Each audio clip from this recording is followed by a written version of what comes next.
Day 86, time 2:40 a.m.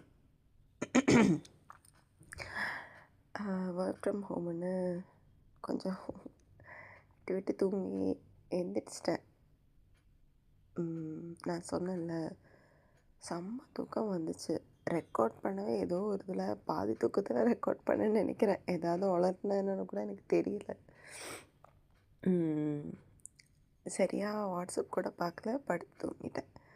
அப்புறம் காலையில் ஒரு 10:30க்கு எனக்கு டெலிவரி, ஃப்ளிப்கார்ட் டெலிவரின்னு நினைக்கிறேன், கால் பண்ணியிருந்தாங்க. நான் வந்து வெளியே வச்சுருங்க ஓடிபியும் சொன்னேன். 2-3 நிமிஷம் கால் ஒன்றும் பேசாமல் அப்படியே இருந்துட்டு மறுபடியும் ஓடிபி கேட்டான். என் தூக்கமே போயிடுச்சு. அதுக்கப்புறம் கஷ்டப்பட்டு ஒரு நேப் மாதிரி ட்ரை பண்ணேன். அப்புறம் எந்திரிச்சிட்டு எதுவுமே சமைக்கலை. பழைய சோறு இருந்துச்சு, அதை தான் சாப்பிட்டேன். அதுவும் வெங்காயம் பச்சை மிளகா வச்சுட்டு ஏதோ ஒன்று பண்ணியிருந்தேன், நேற்று பண்ணேன். அதுதான் பழைய சோறு தான், அதுவும் ஈவினிங் தான் சாப்பிட்டேன். காலையில் டீ குடித்தேன். நாட் காலையில், சாரி, என்னோடய காலையில் மீன்ஸ் நான் எந்திரிச்சு ஒரு மத்தியானம் ஒரு 3:30 அந்த மாதிரி தான் டீ குடித்தேன். அப்புறம் 4:30க்கு தான் பழைய சோறு சாப்பிட்டேன். அதுக்கப்புறம் என்ன பண்ணேன், நான் சொன்னேன்ல அந்த ஒரு ஸ்கோர் கார்டு. ஸோ எங்களுக்கு வந்து எந்த ஏஐலையும் வந்து ஃபுல் ப்ரொஃபஷ்னல் அது கிடையாது. எப்படி சொல்கிறது, அந்த லிமிட் எங்களுக்கு கொடுக்கல, அந்த ப்ரீமியம் ஃபீச்சர்ஸ் கொடுக்கல. நான் ஃப்ரீ அக்கௌண்ட்டில், அதுவும் என் பர்சனல் அக்கௌண்ட்டு தான் யூஸ் பண்ணுறேன். ஸோ அதனால் க்ளவுடுக்கும் கோபைலட்டு சாட்ஜிபிடி எல்லாமே சீக்கிரமாக முடிஞ்சு போச்சு. அதுதான் கஷ்டமாக இருந்துச்சு. சரியாகவே ஒர்க் பண்ண முடியல. நிறைய ட்ரை பண்ணேன், ரொம்ப வெறுத்து போச்சு, ஒன்றுமே பண்ண முடியல. தினேஷ்கிட்ட நிறைய தடவை பேசினேன். கால் பண்ணிகிட்டே இருந்தான், ஒரு டவுட்டுன்னு. தினம் நானும் குரூப் ஒன்றா ஒர்க் பண்ணோம். அவன் ஃபன்னு ஒரு ஸ்டோரி இருக்குது. சரி, அவன் எப்படி தெரியுமா, நான் ஃபஸ்ட்டு ஜாயின் பண்ண டைமில் எனக்கு நான் அவன் பக்கத்தில் தான் போய் உட்காந்தேன். ஓகேவா, அவன் பக்கத்தில் தான் என்னை உட்கார வச்சாங்க. குரூப் ஒன்றில் எங்களுக்கு ட்ரெஸ் கோட் கிடையாது. அப்போது கூட அவன் வந்து இன்ஷர்ட் பண்ணி பெல்ட் போட்டு செம்ம நீட்டாக இருப்பான். நீட்டு இந்த சென்ஸ், அவனுக்கு ஓசிடி இருக்கான்னு எனக்கு தெரியலை. நான் எனக்கு தான் ஓசிடி இருக்குன்னு நினைப்பேன். ஆனால் என்னை விட ஒருத்தனுக்கு இருக்குன்னு அவனுக்கு தான். அவ்வளோ நீட்டாக இருக்கும் அவன் பேக். ஒரு பையன் பேக்குன்னே என்னால் வந்து அக்செப்ட் பண்ண முடியாது, அந்த அளவுக்கு இருக்கும். அப்புறம் காதில் ஒரு காதில் ஸ்டட்டு போட்டிருக்கான், ஒயிட் ஸ்டோனு. அவங்க தெலுங்கு நினைக்கிறேன், அம்மா தெலுங்கு, ஆனால் அவன் சென்னை தான். அப்புறம் நீட்டாக ஸ்கூல் குழந்த மாதிரி குளிச்சுட்டு நல்லா சீவி இன்ஷர்ட்டெல்லாம் பண்ணி, ஒரு கையில் வாட்ச்சு, ஒரு கையில் அந்த காப்பு மாதிரி ஒன்று, பாட்டில் டெய்லி வாஷ் பண்ணுவான். ஃபுட்டு கூட எப்படி சொல்கிறது, அவங்க அம்மா அப்படி வச்சு கொடுப்பாங்க. லைக் இவனும் அதுக்கு சண்டை போட்டு தான் வைப்பான் போல். எல்லாம் பர்ஃபெக்டாக இருக்கும் அவனுக்கு. பேகெல்லாம் நீட்டாக இருக்கும், தொடச்சி பார்த்து எடுத்து வைப்பான். ஓகேவா, அன்றைக்கி எனக்கு இவனோட இந்த ஆர்கனைசிங் ஸ்கில், க்ளீனாக இருக்கிற அந்த இது எனக்கு ரொம்ப பிடிக்கும், அந்த கேரக்டரிஸ்டிக். கொஞ்சம் ஸ்டார்டிங்கில் கொஞ்சம் ஃப்ளர்ட் பண்ணுவான். பக்கத்தில் வேறு உட்காந்துருக்கேன். எனக்கு அவன் தான் சொல்லி கொடுப்பான் ப்ராசஸ்ஸு. என்ன பண்ணால், எங்களுக்கு வந்து அப்போது கூகுள் ஹேங் அவுட்ஸில் தான் நாங்கள் வந்து கஸ்டமர்ட்டையும் பேசணும், நாங்களும் டீம்ஸில் சேட் பண்ணணும். ஐ மீன் டீம்மேட்ஸ் கிட்டே சேட் பண்ணுறதும் கூகுள் ஹேங் அவுட்ஸ் தான். இவன் என்ன பண்ணால், எனக்கு வேறு 5 சேட் ஓப்பன் பண்ணி வச்சுருக்கேன். அதில் வந்து ஒன்று இவன், ஒன்று என் மேனேஜரு, ஐ மீன் என்னோடய டிஎல்லு, அப்புறம் 3 கஸ்டமர்ஸ். ஓகேவா, இவன் எனக்கு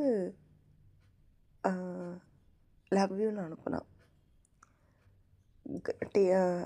ஹேங் அவுட்டில். நான் ஃபக் யூன்னு அனுப்பிட்டேன். அதுக்கப்புறம் நான் வந்து என்னடா இவன் ரியாக்டே பண்ணலன்னு அவனை பார்த்துட்டு இருக்கேன். அவன் ரியாக்ட் பண்ணல. பக்கத்தில் தான் உட்காந்துருக்காரு. நாங்கள் பேசிகிட்டு இருந்தால் ஏதாவது சொல்லுவாங்கன்னு எதுவும் பேசலை. அதுக்கப்புறம் சரி என்னடா இவன் எதுவும் பண்ணலன்னு பார்த்தா நான் என் டிஎலுக்கு அனுப்பியிருக்கேன் ஃபக் யூன்னு. செம்ம பயமாக இருந்துச்சு. சிரிப்பாகவும் இருந்துச்சு, பயமாகவும் இருந்துச்சு. இவன்கிட்ட சொன்னேன். அவங்க டிஎல்ல வந்து என்னை மீட்டிங் ரூம் கூப்பிட்டு போயிட்டு நான் சொன்னேன், நான் உங்களுக்கு அனுப்புகிறேன், நான் அவனுக்கு தான் அனுப்புனேன், விளையாடிட்டு இருந்தான் அதில் தான் அனுப்புனேன் அப்படின்னு சொன்னால் அவர் எனக்கு இமெயிலில் வார்னிங் லெட்டர் மாதிரி அனுப்புனார். வாழ்க்கையில் மறக்க மாட்டேன்ப்பா. அந்த இமெயில் வந்து நான் ஃபோட்டோ எடுத்து வைக்கல, அவன் ஃபோட்டோ எடுத்து வச்சுருந்தான். அந்த ஃபோட்டோ எங்கிட்ட இப்போவும் இருக்கு. நான் ஃபேஸ்புக்கில் போட்டிருக்கேன். ஐயோ, அந்த மாதிரி தினம் எனக்கு நிறைய மெமரிஸ் இருக்குது எனக்கு தினம் கூட. பட் லாஸ்ட் இயர் அதுக்கு முன்னே தெரியல எனக்கு கல்யாணம் ஆகிடுச்சு. டிவர்ஸில் வந்து நிற்கிது பெரிய பிரச்சனை. அது மட்டும் இல்லை எனக்கு லே ஆஃபும் வேறு. ஸோ அவனுக்கு நல்லா ஹெல்ப் பண்ணிட்டு இருந்தேன். நான் வந்து ரெஃபர் பண்ணிட்டேன், ஏழுமலை கிட்டே ரெஃபர் பண்ணிட்டேன். ஈத்தன் எங்களோட சீஃப் டெக்னாலஜி ஆஃபீஸருக்கு டைரெக்டாக மெயில் கூட போட்டுட்டேன். அவனுக்கு வேலை கிடைச்சா சந்தோஷம்தான். அந்த வேலை கிடைக்கட்டும். அது ஒன்று. அப்புறம் என்னவட்ட ஃபோன் பண்ணி பேசினேன். நான் வந்து ஃபிக்ஸ் பண்ணுற சண்டை மாதிரி இருந்துச்சு. சரி நீங்கள் ஓகேவா ஃபிக்ஸ் பண்ணலான்ற மாதிரி தான் இருந்துச்சு. ஐ மீன் சண்டையை அவருக்கு எப்படின்னா, அவர் சொல்கிற எல்லாமே நான் தப்பாக நினச்சிக்கிறேன், எல்லாமே எனக்கு தப்பாக தோணுது, தப்பாக தான் நான் எடுத்துப்பேன்னா என்ன பண்ண முடியும் அப்படின்றாரு. எனக்கு தப்பாக தான் நீங்கள் சொல்கிறது ஃபீல் ஆகுது. அப்படி நீங்கள் ரைட்டாக சொல்கிறீங்கன்னா எனக்கு help me explain and like ஃபர்தராக எக்ஸ்பிளைன் பண்ணி எனக்கு புரிய வைங்க, மேக் மீ அண்டர்ஸ்டாண்ட். நிறைய ட்ரை பண்ணிட்டேன், அது நடக்கிற மாதிரி இல்லை. அப்புறம் கார்த்து வீடியோ கால் பண்ணால் கொஞ்ச நேரம் பேசினேன். அதுக்கப்புறம்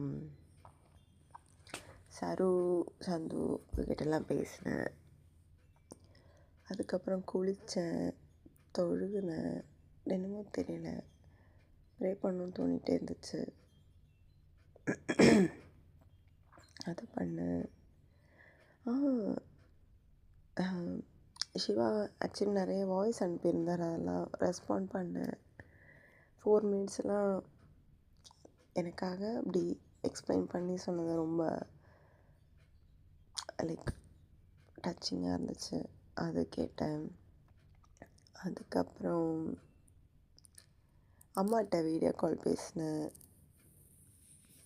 அதுக்கப்புறம் டிவி பார்க்கவே டைம் கிடைக்கல.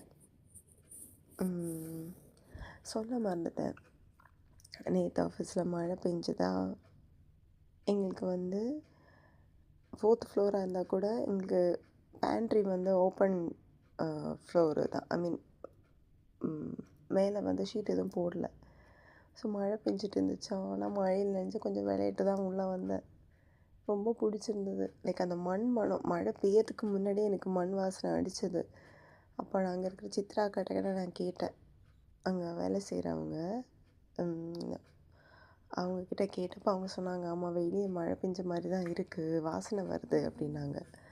எனக்கு செம்ம ஹாப்பி. அப்போ இங்கேயும் மழை பெய்யும், ஜாலின்னு நினச்சேன். மழை பெஞ்சுது, சாரல் அடிச்சுது. கொஞ்ச நேரம் மழையில் நனைஞ்சு என்னோடய அவசரம் எல்லாத்தையும் இறக்கிட்டு தான் உள்ளே போனேன். காற்று என்னை திட்டினான், மழையில் ஜுரம் வந்திருக்கு, மழை நனைஞ்சிட்ருக்க, போய் தலை ட்ரை பண்ணலாம் சொன்னான். பட் எனக்கு என்ன விளையாடிட்டே இருக்கணும்னு தோணுச்சு. சர்வை கூப்பிட்டா வரவே இல்லை. சந்துவை கூப்பிட்டா க்ரைம் ரேட் ஏறிட்டே போகுது, வர முடியாதுன்னு சொல்லிட்டு அவங்க வரல. அப்புறம் நான் விளையாடி முடிச்சதுக்கப்புறம் தான் உள்ளே போனேன். நினச்சிட்டே போனேன், நல்லா இருந்துச்சு. அதுக்கப்புறம் வேறு என்ன, ஆக்சுவலி மத்தியானமே வந்து நான் காக்காவுக்கு சாப்பாடு வைக்க போனேன். வெயில் கொஞ்சம் கம்மியாக இருந்துச்சு மத்தியானம். ஆனால் அதுக்கப்புறம் செம்ம வெயில் வந்துச்சு. என்ன அனல், எத்தனை தடவை குளித்தாலும் பத்தாது, அந்த அளவுக்கு இருக்குது.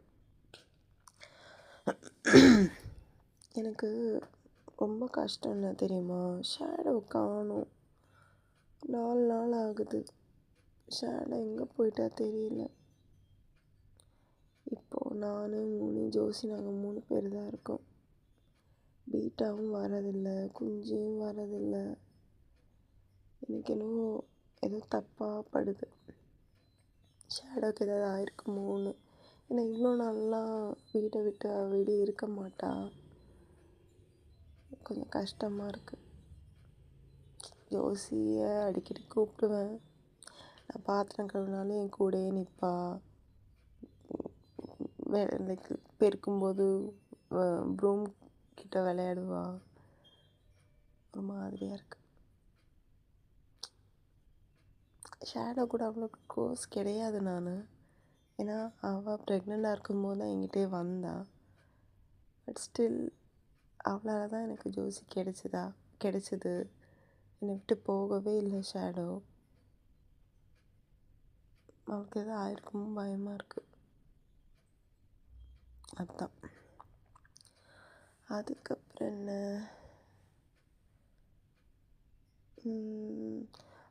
நைட்டு வந்து டின்னர் பத்திரி சாப்பிட்ணும் ரொம்ப க்ரேவிங்காக இருந்துச்சு. ஆனால் சாப்பிட முடியல. ஐ மீன் எந்த ரெஸ்டாரண்ட்லேயுமே இல்லை. கேரளா டிஷ்ஷு நானாக தான் பண்ணணும்னு நினைக்கிறேன் பத்திரி. அதுக்கப்புறம் வேறு என்ன பண்ணேன்?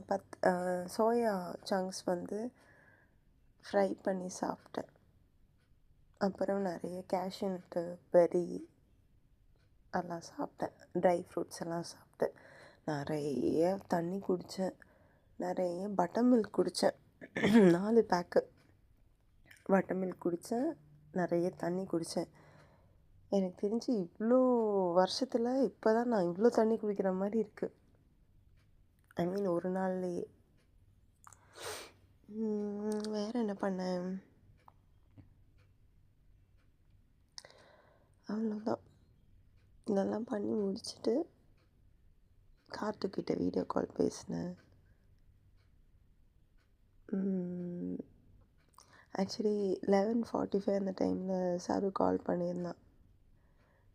எனக்கு அவங்கள உண்மையிலேயே 12 மணிக்கு ஆஃபீஸ் போய் சர்ப்ரைஸ் பண்ணணுன்னு இருந்துச்சு. பட் வேலை வந்து கொஞ்சம் சரி கரெக்டாக ஆகிடுச்சுன்னா நான் போயிருப்பேன். அவங்க ஒரு சேஞ்சுக்கு நீங்கள் எங்களை வந்து சர்ப்ரைஸ் பண்ணுங்கள், நாங்கள் இனி ஷோரூமுக்கு வரமாட்டோம், நாங்களே வந்துட்டுருக்கோம், நீங்கள் வா அப்படின்லாம் சொன்னாங்க. என்னைக்காவது ஒரு நாள் சர்ப்ரைஸ் பண்ணிடுவோம்.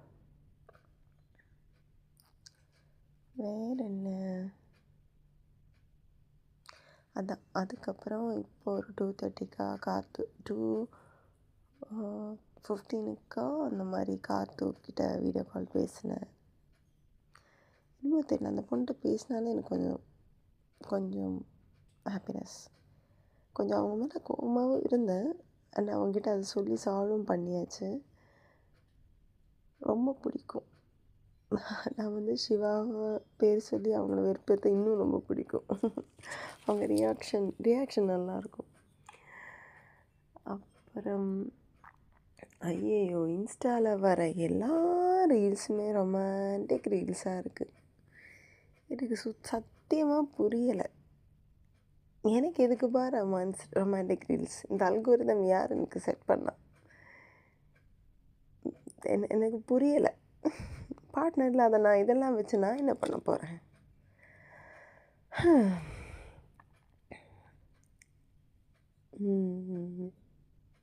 நிறைய லீவ் அப்ளை பண்ணியிருக்கேன்.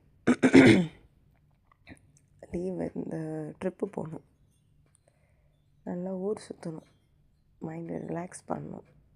Much needed. அவ்வளோதான். டே டன்.